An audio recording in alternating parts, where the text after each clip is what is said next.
今仔日和明仔载2天是高中考大学的分科测验，今年拢总有42000人报名。大考中心统计，今年选考3科的考生上济，占要4成9。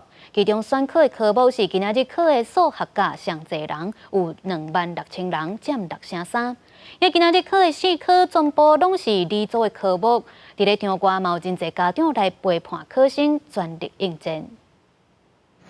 过6间高中的家长互援会同齐伫考场门口甲考生加油，因为要拼考理想学校，这是今年最后的机会。歌声不理想，对啊，想说就分科再拼一次看看。这次选考物理、数学跟化学，然后我的策略就是能考多高就考多高。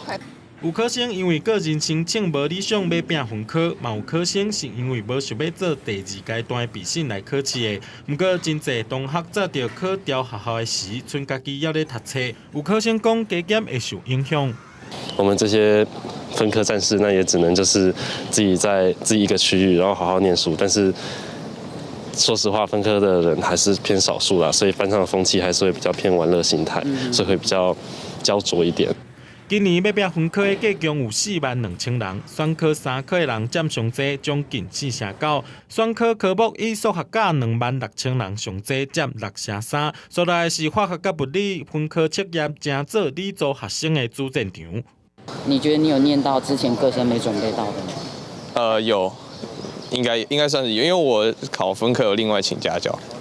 分科测验头一日考物理、化学、数学甲生物。